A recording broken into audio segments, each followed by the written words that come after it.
Hello, all. We have Rohith Siva with us. Rohith Ganesh. So how do you? What's your name? It's like Rohith You Siva Ganesh, Rohith Ganesh, or you can call me Rohit, sir. I would prefer Rohit. Achha, let's keep it simple. So Rohith. Now Yes. Rohith got calls from IMA, IMB, IM Calcutta, IM Lucknow, and also other colleges. The results are out for some of these colleges, and you've converted IMA, you've converted IM Bangalore, you've converted IM Calcutta, you've converted IM Lucknow. So you have so far 100% record of converting every single call that you got. So what I really want to talk to you about is that aspect. I'm obviously assuming that you prepared really well for the cat. So once you kind of got these calls, very sure you're going to convert all. So what was the story there?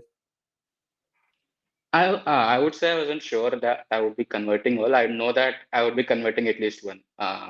That was my whole point. I would say my Calcutta interview went really well. So I was sure that my Calcutta would be definitely a convert. My B interview is a bit weird, I would say.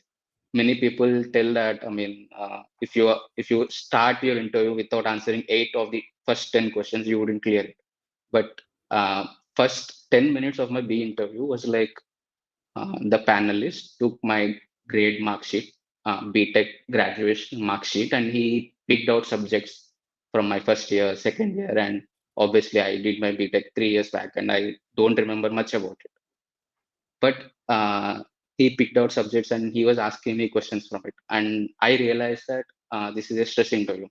I don't need to panic, and whenever I get a chance, I should drive them towards what my strength is. And so I think first 8 of the questions I said, sorry, sir, I don't remember. The ninth question is about statistics. And there I picked up and I told him that answer. He asked me some question about a case study which is discussed in IMB's class, and I was able to answer that. So he was very impressed, and the whole interview started from that, and it went into the statistics side of it. Wonderful. So you had 8 I don't knows, and still you Yes. converted. So let me talk about your profile. So is there something unique in your profile that caused the change? Is a lot of people believe that if people to convert ABC L all the calls, something should be there. Is it true? I don't know. I'm just asking you. I would say that there is no spike in my profile. I would say my ACADs are 998, which is not very common, but quite common among people who convert ABC calls or for even L or other calls as well. One thing that helped me convert all the calls, I would say, is the amount of clarity that I had about the interview process. I think I was Jesus as mentee. I took PDP personalized, and he helped me understand the interview process. And many people say that if you are going to an interview, be calm and confident.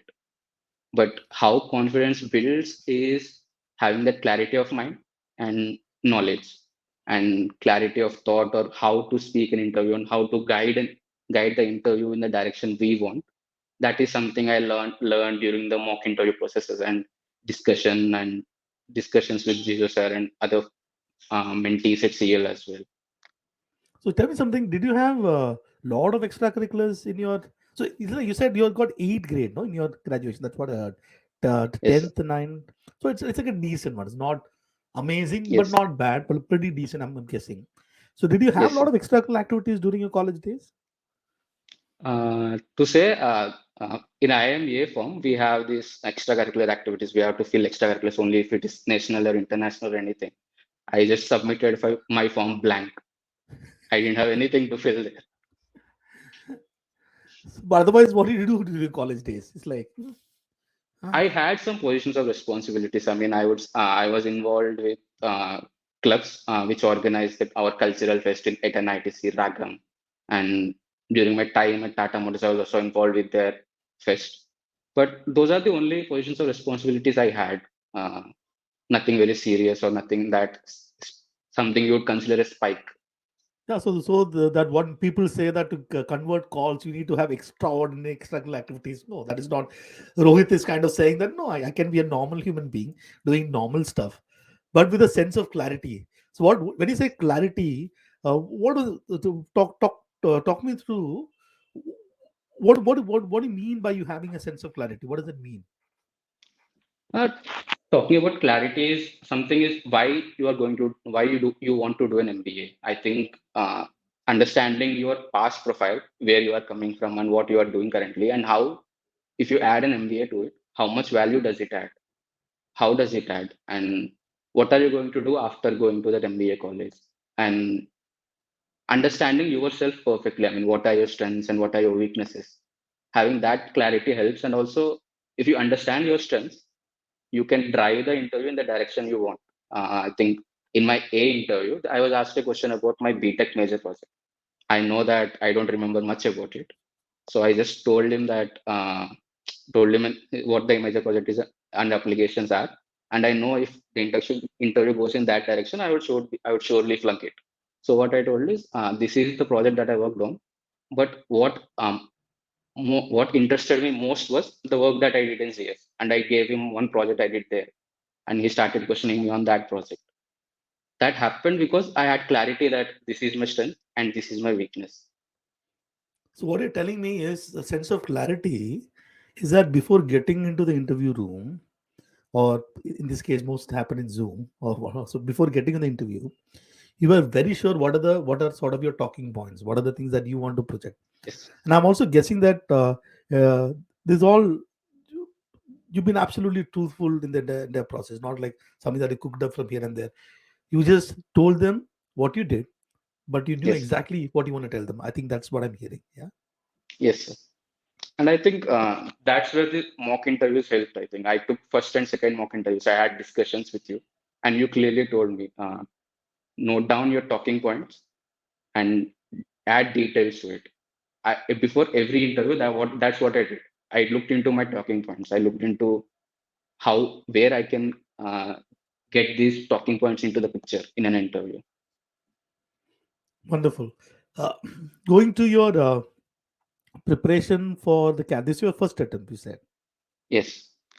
Why so late? Why didn't you do it in engineering? What you're very happy with your work? And it's like normally in engineering, by default, people take MS or MBA or. I would say that realization happened late with me. I joined CS and I realized that, I mean, I always liked my work at CS.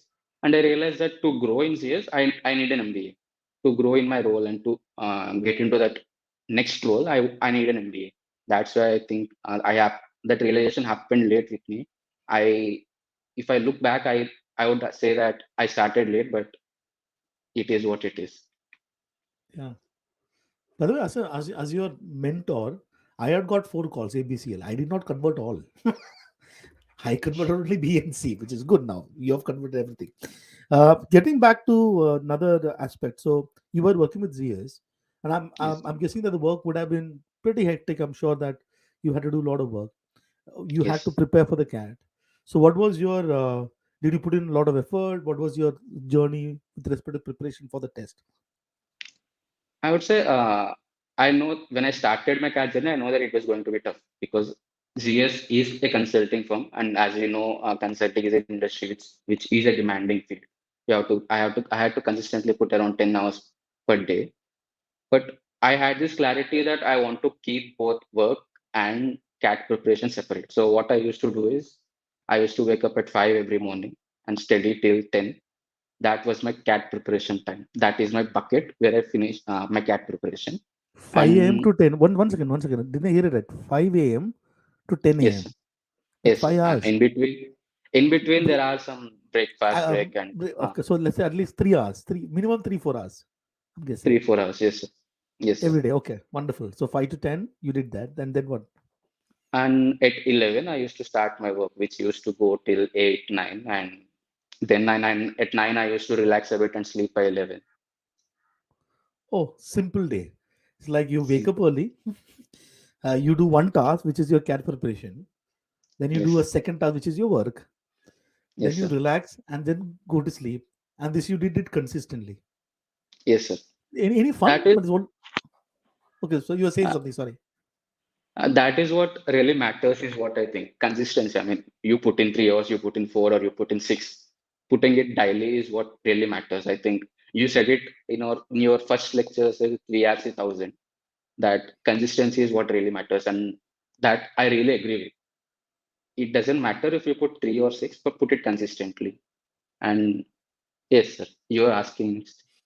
No, I was asking that your day is fully packed. Did you have fun also? Or it was like only cat and job?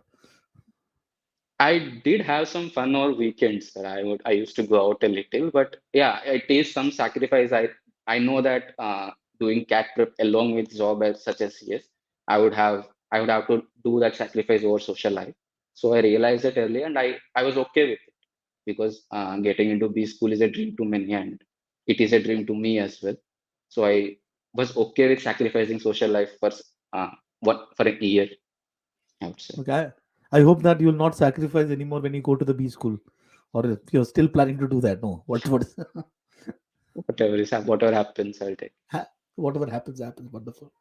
So another thing is that in the journey of yours, did you face challenges along the way? Did you have struggles?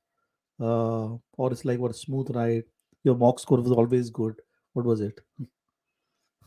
When I started my first mock, I think I took my first mock very early. I started with preparation, and within a month I took up my mock, and I scored around 75 percentile. I Oh, understand that, okay, this is no joke. I have to put in more effort. Then I started working on, and after that, 2 months before CAT, 1 month before CAT, I was consistently scoring about 98 percentile in CL mocks or other mocks as well. So I wouldn't say it is a smooth ride, but I would say that that consistency was there throughout the journey with me. so Rohit's mantra is be consistent. Okay. Commit to whatever dream that you told yourself. Put in the effort, Yes, and the outcome will yes, happen, and the outcome happens. So it is like, it's not like you have done some extraordinary things. So say in life, or it's like everybody else. It's just that you diligently you work towards is wonderful. yes. So now we have ABCL. So where are we going? To be honest, I'm actually confused between A and B. I'm talking to few seniors and few alumni of both institutes, and then I'm still to make a decision. So the more you talk, the more you'll get confused. First of all, I'm I would feeling bad that ask, you didn't even consider C. Okay, but let's keep that aside. The more you talk, the more you're gonna get confused. So I think that one day you just sit, hmm, talk to your heart, pick a call, and just go. According to me, there'll be no difference either ways if you join any one of these colleges. My advice. sure. Thank you so much. All the very best, Rohit. All the very best. Thank you.